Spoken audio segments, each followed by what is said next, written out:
Ovo je Supa od kiselog krastavca, podcast za milenijalce, Balkance koji žive negde drugde.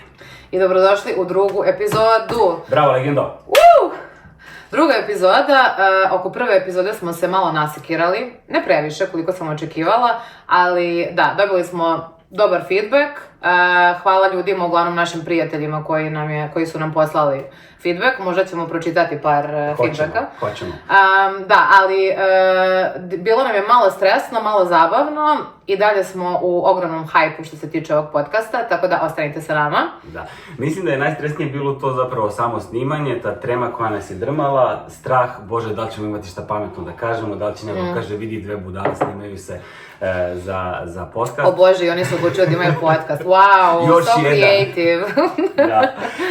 Ali kao dve korporativne osobe tražili smo konstruktivan feedback od prijatelja, pa dobili smo, a i sami smo sebi dali neki konstruktivan feedback. Istina. Evo, ja ću da pročitam par feedbacka, pošto imamo pozitivan feedback i konstruktivan feedback, kao što je Željko rekao. Jao, baš ste slatki. Hvala, jesmo. I zabavni, držali ste mi pažnju. Hvala. Žeksi i njegov seksi radijski glas kada se ne krevelji i tvoj mekani sa fluffy momentima idealan spoj. Također ljudi nam žele što pre zasebne mikrofone. Biće mikrofon kad naučimo da koristimo mikrofon i programe za to, tako da do tada... It's a journey. Samo telefon. 2026. Biće mikrofon, treba taj neki interfejs da se poveže. Jedna osoba je pala u nesvest dok nas je slušala, metaforički naravno, ali... To je bilo zbog toga što kada smo govorili, odnosno ti si govorila. Da.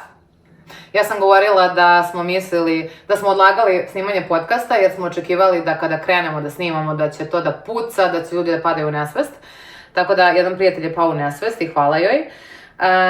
Onda takođe dobili smo feedback da malo šminke ne bi bilo na odmet, tako da ja sam to malo popravila, a Željko će od sledeće sezone. I video, blur, pitanje koje nam je drugarica postavila je da li vam treba blur upitnik. Željkove naočare su malo blurovane, malo ne. Tu smo neki cinematik koristili, baš je bila improvizacija, kao i sve što je kod nas improvizacija u ovom podcastu. Trudimo se to da popravimo u epizodi, pa ćemo vidjeti. Trudimo se da to popravimo i sad snimamo u nekom drugom modu, pa vidjet ćemo kako će to da izgleda, a ChatGPT nas je zeznuo u prvoj, rekao je koristite cinematik i eto, bili smo blurred. Sad smo valjda malo bolje. Ne verujte AI-u za sve. Nikako, laže kao pas. Ako želite da nas čujete u budućnosti i da čujete kako živimo mi, Balkanci, milenijalci u inostranstvu, kliknite na subscribe button. Da, sad odmah. Hvala! Pričamo o odlasku, kako smo mislili da će da izgleda odlazak i kako je zapravo izgledao odlazak. Odlazak u smislu iz Srbije u inostranstvo u 20. godinama, kao što se nama desilo, potpuno spontano u oba slučaja ovde. Možeš ti možda da kažeš malo o tvom slučaju, kako se to dogodilo? O mom nesrećnom slučaju. O tvom srećnom slučaju. Vrlo kratko, vrlo brzo. Jako dugo sam živeo u Srbiji u nekoliko gradova i uvek sam mislio, gde god sam živeo, mislio sam ostaću tu ceo život. Prvo u Loznici gde sam odrastao, jako sam voleo taj grad, posle sam se preselio zbog fakulteta za Beograd, u Beogradu sam još više zavoleo, onda sam mislio ostajem tu do kraja života. Posle prvi posao u Beogradu na radiju, isto jako zabavno, mnogo sam voleo taj posao, ali nekako... Ta blizanačka priroda... Dupli blizanac u znaku. Da. Ne veruj mi kada plačem ili glumim jako. Da, taj blizanac me ubio posle 13 godina na radiju, ja sam se smorio kao pas i tražio sam nešto novo. I onda se desilo da je naš zajednički prijatelj poslao informaciju da njegova firma u Varšavi gde on radi, da traže ljude sa srpskim jezikom i naravno kao preduslov je bio engleski jezik. Prijateljica zajednička me je nagovorila, rekla je idi, ti moraš da ideš, Varšava je New York Evrope, na što je meni bilo pomisao nema šanse. Jeste. Ako neko nije bio u Varšavi, kada dođete u Varšavu vidjet ćete da je Novi York Evrope. Nueva Jol! Biće Nueva Jol u Varšavi sledeće godine 2026. U julu, ali da, 2018. nisam mislio da je Varšava Novi York New York Evrope, da, Novi York, ali eto, tako desilo se sve nešto slučajno, aplicirao za posao i onda došao i eto, kao tu sam. Ima tu još mnogo detalja, ali hoću da čujem tvoju priču pa ćemo da razrađujemo. Pa slično je bilo, ja sam želela da idem, to jest nije slično u vezi sa tim gradovima, ti si želela da ostaneš u svakom gradu, a ja sam od uvek imala taj neki push, odrasla sam u Rumi, pa sam se preselila u Beograd, tamo sam studirala i nekako sam znala da želim da živim još u nekim gradovima, kao život je kratak, želim što više da vidim i ta priča. Želela sam master da upišem u inostranstvu, to se nekako nije desilo spletom raznih okolnosti. Isti prijatelj je tražio ljude za Varšavu, za tu jednu finu korporaciju. Ja sam čula to, odlučila, ok, idem apliciram. I sećam se tog momenta, parkiram auto ispred svoje zgrade u Batutovoj i odlučujem u tom trenutku sama sa sobom da ću ja da apliciram za to, kao wow, idem negde na godinu dana u Varšavu. Odluka je donesena u tom autu ispred zgrade i sećam se tog osjećaja, jako neko uzbuđenje i takođe sada kad gledam iz ove perspektive možda romantizujem taj trenutak, ali nekako sam ja znala da će to sve tako da izgleda i da ću ja da odem i da ću da nađem ovde drugi dom. I da, aplicirala, dobila posao, posle se uplašila jako, jer kad sam videla tu ponudu. Šta si prvo pomislila kada su si tamo stavili neke cifre u zlotama, u valuti, da. Nemaš pojma šta znači? Nemam pojma. Pitam mog druga koji već živi ovde, mislim, drug sa fakulteta, isto taj zajednički, sa kojim isto nisam bila bliska. Pitam ga, ok, da li je ovo dovoljno para, kako tamo to ide, on kaže da, ok, to sve, čitam onaj ugovor, kao, to je prvi ugovor zapravo takve vrste koje sam ja imala do tada. Prvi osjećaj mi je bio baš ogroman adrenalin, ali takođe ogroman strah. Pričali smo o tome zato što smo oboje jedinci.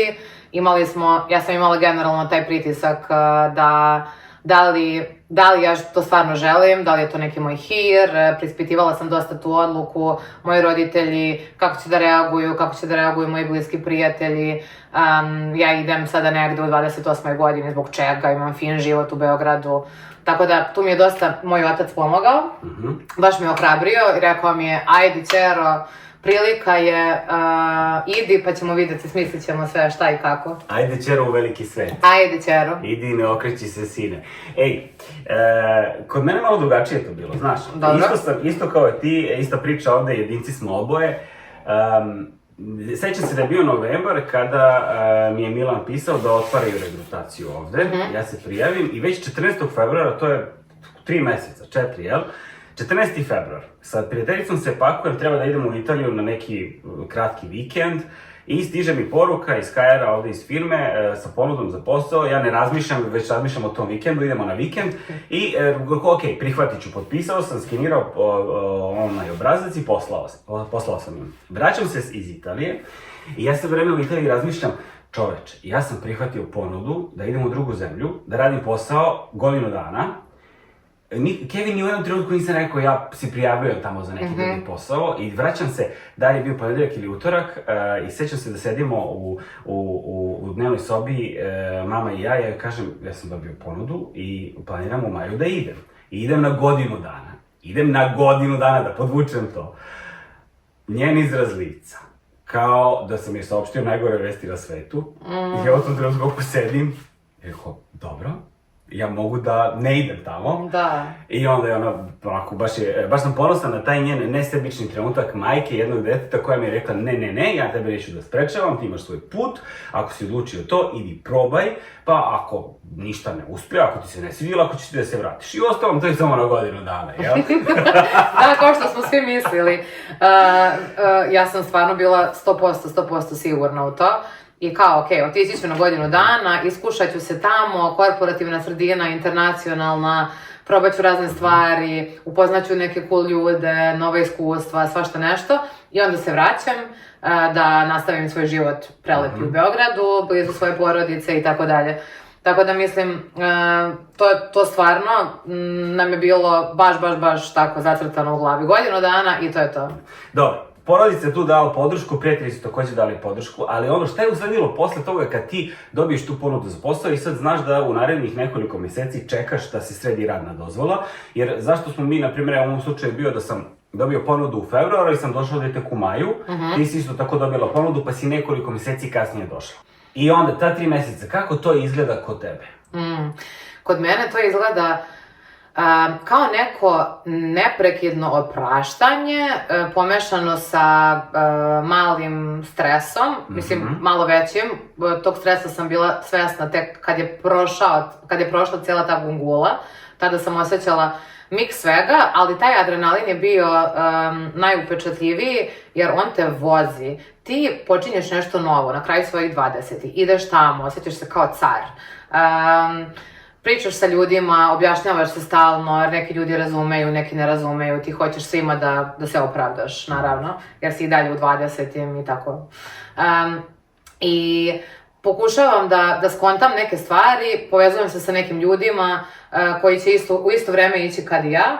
Odlučujem se jednom drugaricom koju sam tada upoznala da uzimamo sobe na neviđeno u nekom stanu kao privremeno, da se smestimo kad dođemo i to je bilo to, te logistike. Ja sam ranije mislila kada se seliš negde da je to neki plan od 3 do 6 meseci, da mora sve da bude crno-belo, sve lepo skockano pre nego što odeš.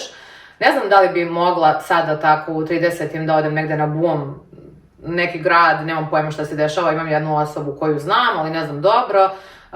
Ništa ne znam gde mi je stan, kako da otvorim sve ono što si pričao u prethodnoj epizodi, kako da se snađem što se tiče tih birokratskih stvari, nemam vezu. I da, to je tako izgledalo nasumično neko planiranje, ali u principu sve je bilo go with the flow i to je to. Dobro, znači mnogo emocija, pozitivnih, negativnih, da, znači stres, adrenalin i sve to. Ja se sećam da znači 7 dana pre nego što ću doleteti ovde, doletao sam 28. maja, 7 dana pre 28. maja ja već nisam mogao da spavam. U Beogradu meni je toliko drmao adrenalin i onda 1000 misli, čoveče, ti odlaziš iz ove zemlje. Kao koliko ćeš puta imati priliku kada odeš u tu drugu zemlju da ti vidiš sve ove prijatelje koje si navikao da viđaš svaki dan posle posla, pre posla, za koliko puta često ćeš da se čuješ sa Kevom i ostalom rodbinom i 1000 nekih misli prolaze kroz glavu i stvarno znaš kao to je sa jedne strane, a sa druge strane ujebote, šta kad ja dođem tamo? Kao, živeću sa nekim, isto kao ti, našao sam stan online, tražio sam ga na raznim grupama na Facebooku, u Srbiji, u Poljskoj, Flats in Warsaw, šta god. I desila se ta neka soba koju si mi također pomogla da nađem, hvala ti za to. I razmišljam se, živeću tamo sa jednim Italijanom i nekom Peruankom, ja njih ne znam, ko su ti ljudi, kako ćemo mi da vajbujemo, kako ćemo se Jeste, to je jako čudno. Kako ćeš na tom poslu 8 sati, neko će ti priča na engleskom, ima glava da mi eksplodira, znači sve je to u glavi, 7 dana pre polaska. I onda se dešava taj 28. maj na aerodromu Nikola Tesla, kao moja Keva koju tresaju se Milica. Još jedan drugi bio tu sa nama, on mi posle šalje poruku, kaže malo sam plakao u taksiju. Ja sam zato rekla mami i tati da ne želim da budu na aerodromu jer bi mi to bilo baš teško. Koga si imala na aerodromu? Imala sam prijatelje jer sam ja letela dan posle svog rođendana jer sve mora kod mene da bude tako nešto stegnuto. Imala sam žurku za rođendan, znači prvo sam se oprostila sa porodicom, rekla ćao, vidimo se uskoro, stižem ja uskoro u posetu. Imam žurku za rođendan, maskembal je bio, i imamo, znači, taj party, naravno da smo popili, sutradan smo bili mamurni, ja sam između ta 2 dana i ujutru, također na dan leta, gurala te stvari u 2 kofera, pošto nam je koferi su nam bili plaćeni, pa sam bila kao ajde, rokaj sve. Nagurala te stvari u kofer i tako polupana išla na aerodrom, prijatelji, ne znam, 10-ak prijatelja me vozi, tamo se grlimo, opraštamo i sedam na taj avion koji zamalo da bude otkazan zbog nekog nevremena i sedam i kao ćao. Šta je meni bilo u glavi, nemam pojma, gledala sam video koji moja drugarica tad snimala, moja blentava faca, tako taj osmeh, uzbuđena, uplašena sve, ali ja i dalje mislim da je ovo za mene lično bila jedna od najboljih odluka u životu. I jeste legenda, ajde živjeli u to ime. Ajde živjeli, imamo jednu rakicu. Jedna ljuta, ali dobra. Šljivica. Dobro, znači stižemo u Varšavu. Odnosno ti stižeš u Varšavu. Da, stižem u Varšavu. I šta se dešava u Varšavi? Ajde ovako, prvo da podeliš sa ljudima, kakvi su ti prvi utisci o gradu? šta osjećaš tih prvih nekoliko dana, kako izgledaju prvi radni dani? Imaš li neki šok koji te onako uhvatio kad si došla u ovu korporaciju da smo bili? Da, apsolutno. Znači ja kad sam došla, otišla sam u taj stan gde smo iznajmili sobe, i ova drugarica privremeno, i sećam se, znači mogu da prizovem, ne znam da li ti imaš to, kad možeš da prizoveš neki osjećaj, to je miks mirisa tog stana i miks mirisa mog omekšivača, te garderobe koje sam ja donela iz Beograda, u stanu je bilo sve novo, znači to je nešto, neki senzori nešto, ali to nije samo osjećaj, baš mi je miks svega i bukvalno mogu da prizovem to. U tom stanu hiper adrenalin te hvata, upoznaješ gomilu novih ljudi, ideš, rešavaš te papire, upoznaješ tog tim lidera, gomilu ljudi koji pričaju baš puno, to je internacionalna kompanija i engleski se naravno priča, slušaš to na engleskom, naravno iako ti je engleski mnogo dobar, imaš taj trip kao moj engleski nije dovoljno dobar za ovo. Mnogo nesigurnosti, mnogo uzbuđenja, mnogo novih ljudi, toliko adrenalina. Jesi ti isto imao taj adrenalin? Adrenalina je pucao, ja mislim prva 3 meseca sigurno, možda čak i 6. I posle mi je jedan psiholog objasnio da ti zapravo kad se seliš negde, kad nešto menjaš, da uvek imaš taj honeymoon efekt, da prva 3 meseca uvek si sve ono, baš si u nekom velikom hajpu i naboju. I kod mene je to zaista stvarno bilo tako. Sećam se kad sam se doselio ovde, znači to je bio kraj proleća, početak leta. Prvo što sam primetio u ovom gradu jeste da ima jako mnogo zelenila. Drugo, da dan traje jako dugo. Sećam se taj prvi dan, 28. maj, sa tim drugom koji nam je pomogao da dođemo ovde. Mi smo šetali uveče, do 10 uveče bio je dan, gledam ono nebo i dalje kao pala je noć, ali dan se vidi i bio sam šokiran kao što nije u Beogradu tako. Da, ne, prelepo je to, leti. I onda sam mislio na početku, kao odakle mi tolika energija čoveče, idemo 8 sati, prvo taj trening traje mesec dana, oni te tamo uče kako radiš taj posao, pa onda posle posla neko piće, neka šetnja, ideš da upoznaš taj grad, nešto otkrivaš. I spavao sam jako malo, prvih nekoliko meseci, istraživao sam grad, učio sam šta ima, šta se gde nalazi, pa onda možeš da središ te birokratske stvari koje smo delimično spomenuli u prošloj epizodi, ali kad dođeš kao stranac moraš da izvadiš ovde nešto što bismo mi zvali u Srbiji JMBG, pa idi u policiju to da središ i tako te neke stvari. I sve to dok radiš, kao realno, ode ti energija na to, ali prva 3 meseca ja sam imao energije 200% i uopšte mi nije bilo teško da bilo šta uradim, da malo spavam i da odem da se vidim i sa svima. I to je stvarno nešto onako neverovatno. Naravno, posle se to izbalansira. Apsolutno. I onda se vratiš opet u starog sebe. Mislio si jesi pobegao od sebe, ali ne. Ali ne, dočekate taj stari ti. Jer kada se dešava tako neka velika promena, selidba, pogotovo nova država i sve, misliš počinjem život iz početka, ide sada novi ja tamo, nova ja, samopouzdanija ja, spontanija ja, ne znam. I onda to stvarno bude tako, prvih 6 meseci. I onda posle dobiješ male podsjetnike od univerzuma kao tvoj rad na sebi da nije gotov, sad si imala ovaj period koji je možda ličio na novu ti. Mislim, sigurno i jesmo bili novi mi, zato što ta promena sama po sebi te promeni mnogo. Mislim, meni život u inostranstvu, najveći benefit života u inostranstvu, nebitno u kojim godinama, ali mislim u 20-im najviše, jer mi smo otišli na kraju 20-ih, jeste to što se ti otvoriš za različite stvari. Mnogo različitosti ovde postoji. Varšava je, pomenuli smo, mnogo internacionalna. Prvo neke stvari ti budu jako čudne, onda posle kreneš da prihvataš, otvoriš se i to ti pomaže da budeš jednostavno pristupačniji, ne samo drugim ljudima, nego, kako bi rekli mi korpo ljudi, rezilijentnost se ta stvara, koja ti pomaže da bolje živiš sam sa sobom, da nekako preduzmeš kontrolu nad nekim stvarima i tako mislim da se gradi se tvoja ličnost i tvoje ti. To što si rekla, apsolutno tu sam saglasan sa tobom i mislim da zaista to što putovanja i život u inostranstvu, koliko god da to traje, neko ide na Erasmus na mesec dana, 2-6 meseci, neko ide da studira, neko ode da radi pa se vrati u svoju zemlju odakle god da je, to ti da toliko široku perspektivu da ti naučiš da prihvatiš, ovaj svet je toliko veliki, tu postoji toliko biliona i biliona ljudi da svaki je različit, unikatan na svoj način, svako ima neku svoju vrednost i to što, ne znam, ja danas nosim crno, a ti ljubičasto, to je super.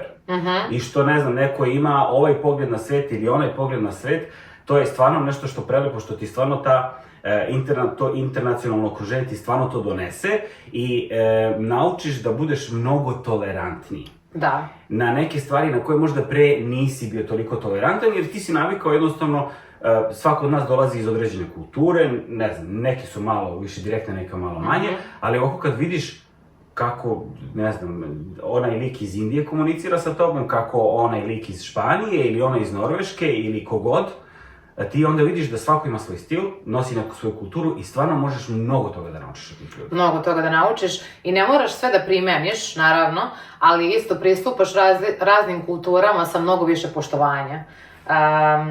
I to je definitivno tako. Dobro, sad mi reci. Kaži. Pošto smo mi ovde već toliko dugo, ajde da uporedimo. Prva godina i godina 8, kako izgleda kontakt sa prijateljima, sa porodicom koji su ostali, u našem slučaju, u Srbiji? Znači, na početku, kada me drmao taj abnormalni adrenalin, i radili smo u različitim smenama, kao morning, evening je bio na poslu, ja sam se toliko malo čula sa porodicom i sa prijateljima i tu stvarno sam takođe shvatila da je ta čar u vezi sa prijateljstvima koja su trajala i koja će trajati u tome da se mi razumemo i u takvim situacijama. Kada sam ja potpuno otišla i izgledalo je verovatno nekim ljudima da sam ih samo isekla, zato što sam bila pod tolikim adrenalinom i pokušavala sam da se fokusiram na život ovde, da upoznam razne ljude, da istražim grad, kao što si rekao. I to je bilo mami i tati se javljam jednom u 3-4 dana, a prijateljima ne. Kad stigneš? Kad stignem, da. Jer to znači da treba da, znaš, izdvojiš sat vremena za poziv, da prepričaš neke stvari, da pitaš isto kako su oni. Mislim, bilo je to baš retko javljanje sa moje strane, dok je trajao taj hype na početku. Naravno, to se posle iznivelisalo i sada kad sam se ja ustalila, kad imam svoju rutinu ovde, mislim ne sada, pričamo godinu dana kasnije, kada sam već oformila neke svoje navike i tako dalje, naravno da sam se vratila tim svojim prijateljima, ali da, to na početku je baš bilo kao ćao, vidimo se za godinu dana, pozdrav, ne, čujemo se uskoro, ajde da pijemo neku kafu na Viberu, ali kao to se ne desi. Ako tebe?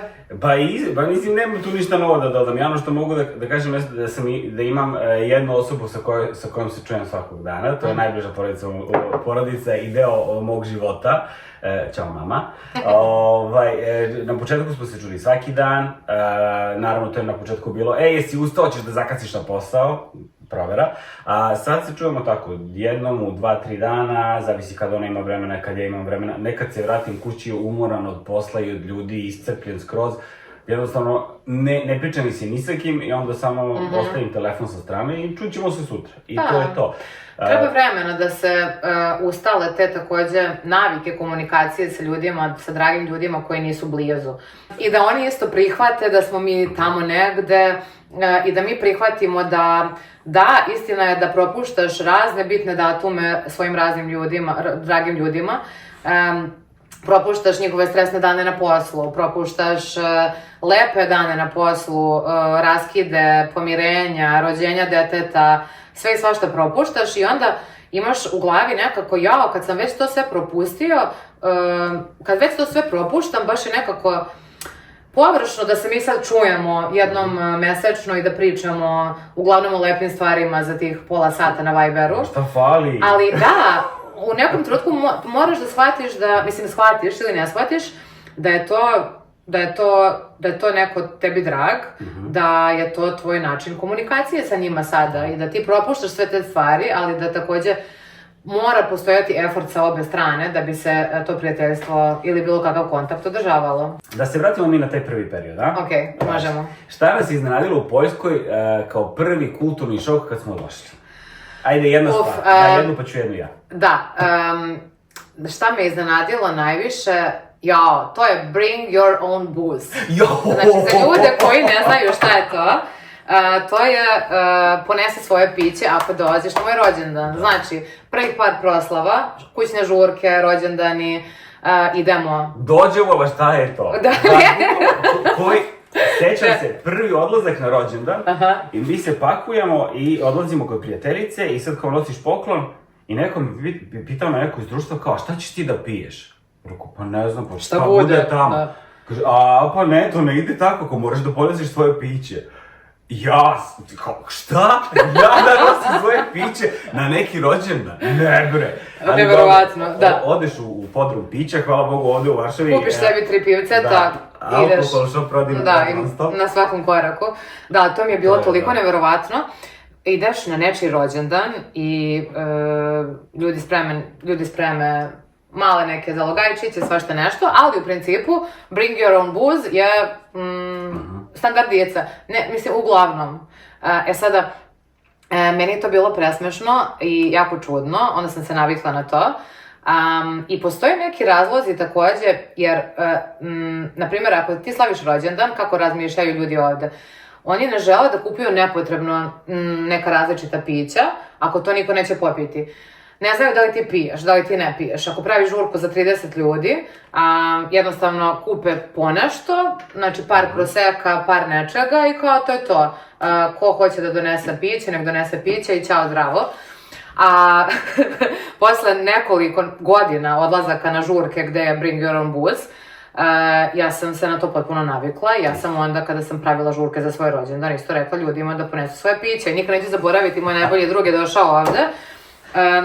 Za moj rođendan, prijatelji Srbije, je došao i on je u šoku bio 2 naredna dana i on je bio kao, čekaj, ti ovde zoveš ljude da donesu svoje piće i ti njih častiš za svoj rođendan, čime? Kao svoj prostorom. Prostor, prisustvo, molim lepo. U Srbiji ljudi se zaduže, bukvalno, znači nemaš dinara, ali slaviš rođendan, ako slaviš rođendan, naravno da ćeš da kupiš, to se šalje poruka, šta ćeš piti, moraš da imaš i viška stvari, naravno.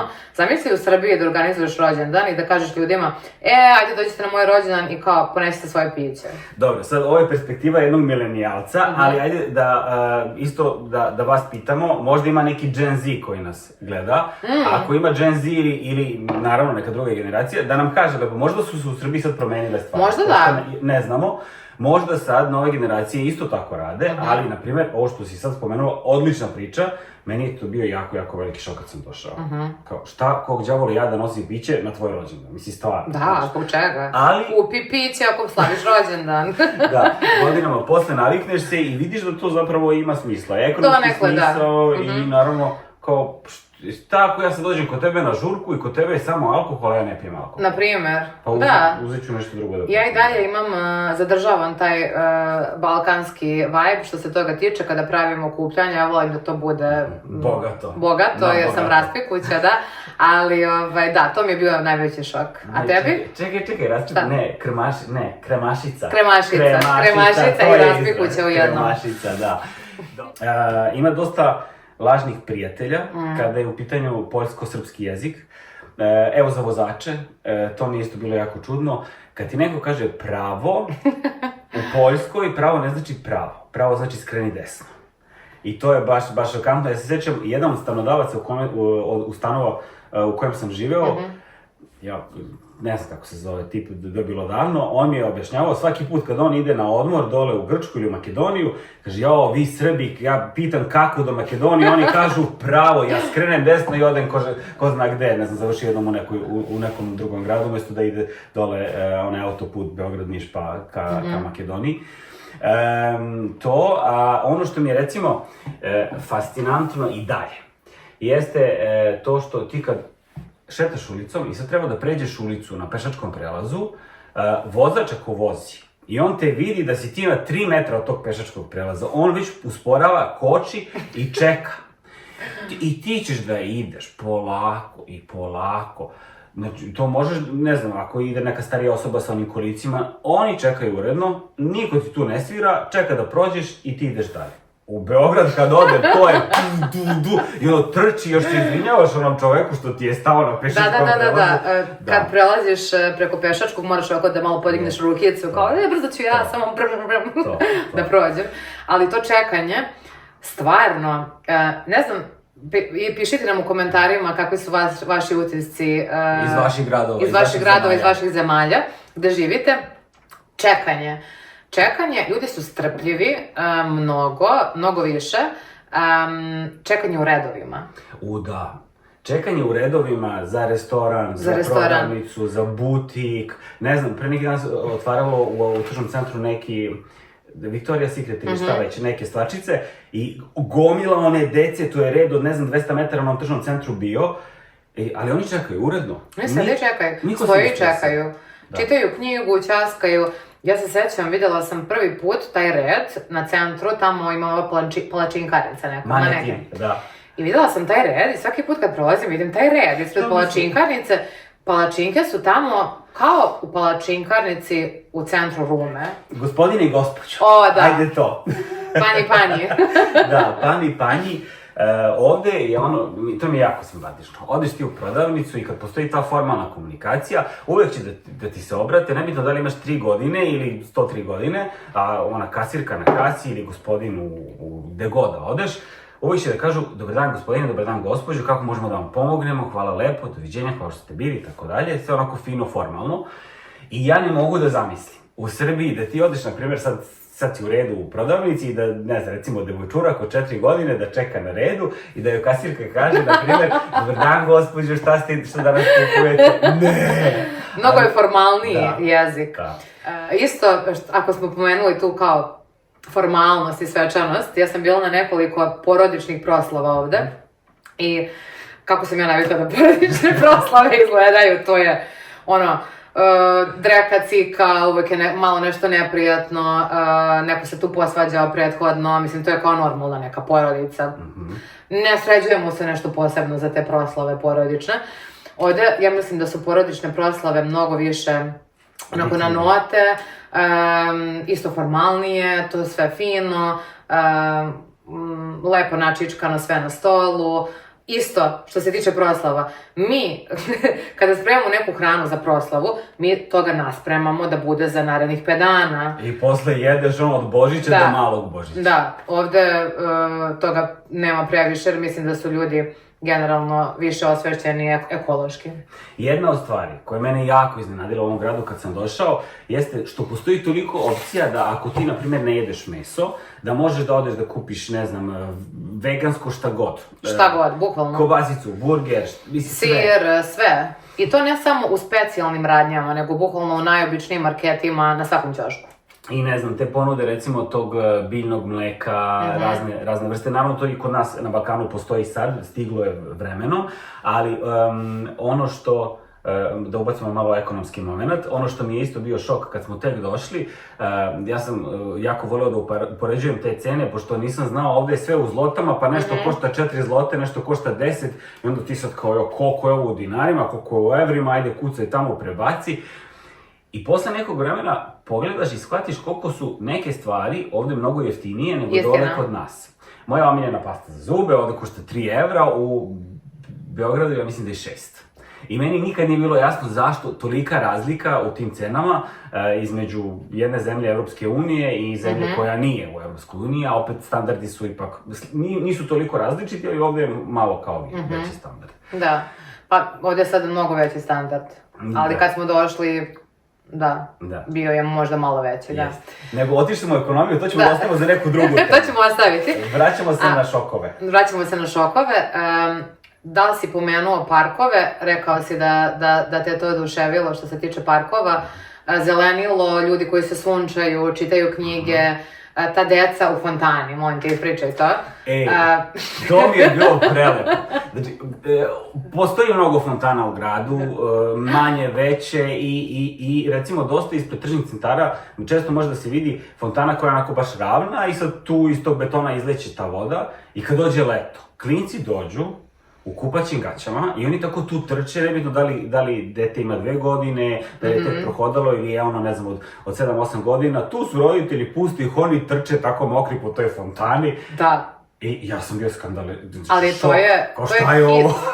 Da, a to je zapravo jako cool, zato što su roditelji, mladi ovi roditelji, mislim, mnogo više opušteniji što se toga tiče.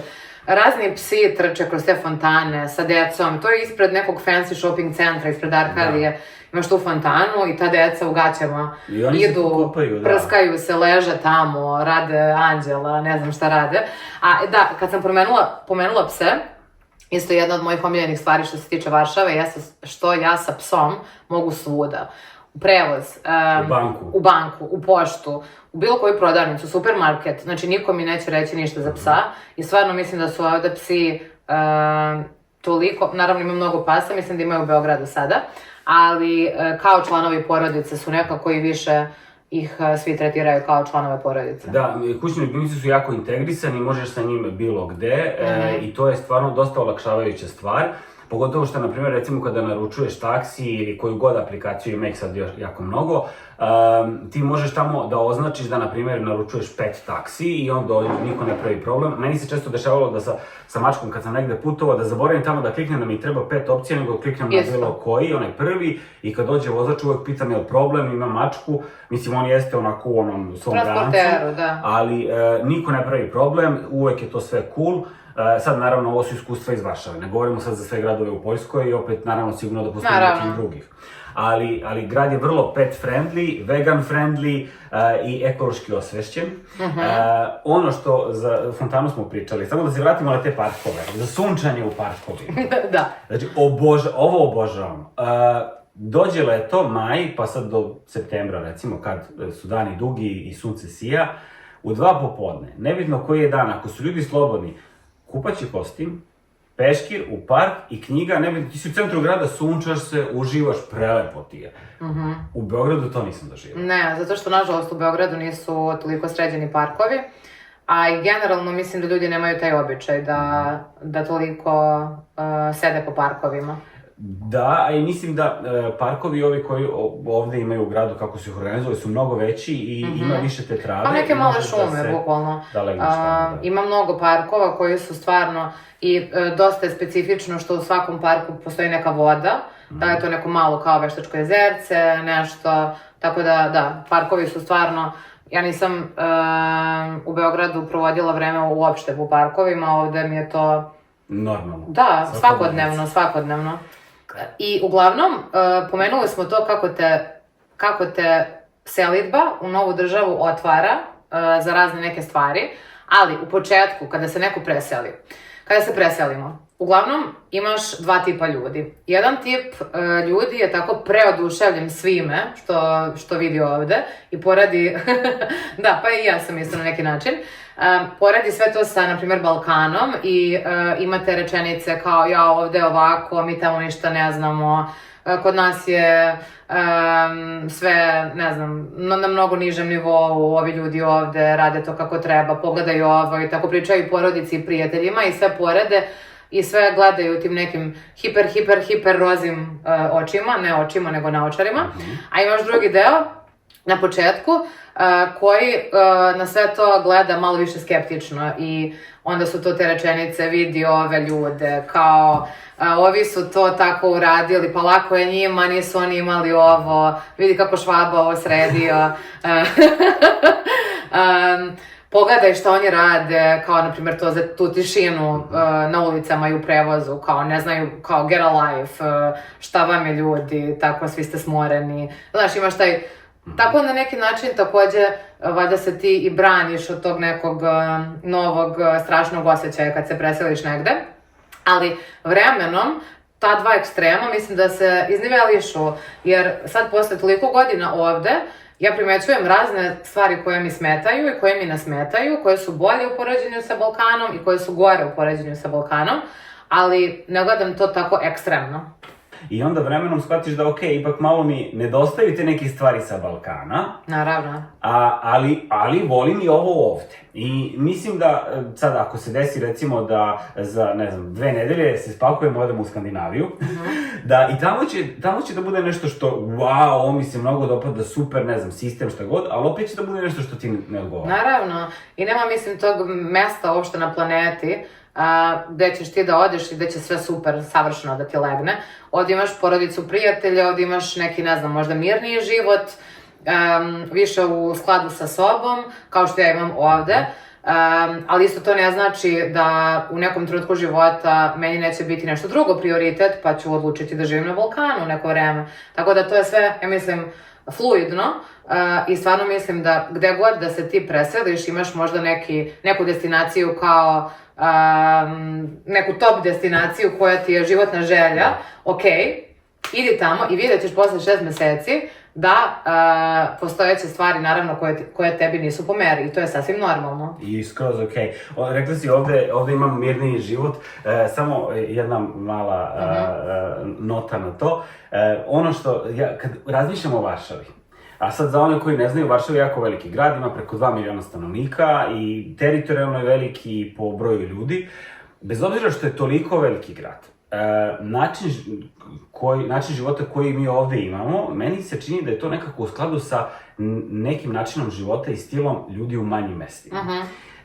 Prvo, ta gradski prevoz, komunikacija u prevozu. Jako dobra infrastruktura. Da, mnogo brže, mnogo lakše, svugde stigneš brzo i nekako za pola sata ti možeš da završiš sve u tom svom krugu, što recimo, ja se sjećam kad sam živeo u Loznici, za pola sata od kuće do sve završiš. U Beogradu nije tako. U Beogradu si treba da se voziš 45 minuta u jednom pravcu i da bi samo stigao na jednu destinaciju. A ovde nekako Varšava ti daje taj vibe manjeg grada, bez obzira što je toliko veliki, i tu ušuškanost. I to je ono što, recimo, ja jako cenim posle svih ovih godina u ovom gradu. I imaš taj neki community osjećaj u nekim malim, kao što ja sada živim u tom jednom nije naselje, kako se to zove? Pa da, to su zgrade, kompleks zgrada. Ti vidiš da je taj community prisutan, ljudi toliko vode računa o tom cveću, drveću ispred, okiti se nešto napolju što je zajedničko, ima tog poštovanja i generalno su ljudi mirniji. Ali to je nešto što može da prije i ne mora da prije. Tako je. A samo da te pitam još nešto, pošto smo sada mnogo nahvalili Varšavu, šta je nešto što ti najviše nedostaje iz Beograda? Joj, čoveče, pa Beograd mi nedostaje sam po sebi. I pre neki dan kad smo pravili pauzu na poslu, pričao sam sa koleginicom kao o tome, o nekim kafićima u Beogradu i kako je lepo tamo kad se prošetaš po centru grada i tamo pored reke i onda uhvati ta nostalgija i kao, čoveče, fali mi da odem dole, da sam na Keju, Zemunski Kej prelepo, obožavam tamo taj deo. Ali zaboravi sva ta mesta, prijatelji i porodica. Mislim da je to, jer ako bi sad, na primjer, svi ti moji prijatelji koje imam u Beogradu, ako bi se odselili negde drugo i moja porodica koja živi tamo, ako bi se oni odselili negde drugo, pa ja ne bi imao što da odradim u tom gradu. Da, ali da, mene za Beograd stvarno vezuje mnogo lepih uspomena i ja volim taj grad, obožavam, iako ne znam trenutno da li bi bio meni po meri da živim tamo. Nedostaje mi taj haos, ali baš specifičan beogradski šarm. Haos, neposredni ljudi koji sedneš u kafić, na trafici se ispričaš sa nekim. Mislim, ima toga i ovde, ali naši ljudi su mnogo neposredniji. Generalno, taj način života sa prijateljima mnogo više u skladu sa, ne samo sa porodicom, nego postoji ta zajednica mnogo više na Balkanu nego što postoji ovde. Zajednica u smislu, mi smo svi tu, upadamo jedni drugima u stanove, tu smo, borimo se, slavimo, pa slavlja. Moj tata meni danas kaže, ide danas na 3 slave, juče je počeo Sveti Nikola. Slava se slavi 3 dana. Slava se slavi 3 dana, ti moraš da obiđeš 10 prijatelja jer je to nešto. Da, tako da, to je nešto što mi najviše nedostaje sa Balkana, što mislim da ovde nema. Javit ćemo se ponovo... Nemojte šta zameriti. Da. Nemojte što zameriti. Javit ćemo se ponovo za 10 dana sa nekom novom temom. Sa nekom novom temom, neka tema bude iznenađenje. Pišite nam, objavit ćemo takođe, linkovat ćemo neke naše stvari na Instagramu da bi mogli više da čujemo od vas koji ovo slušate i želeli bismo da čujemo feedback, pišite nam u komentarima odakle nas slušate i to je to. Vole vas i ljube. Krastavčići. Ćao!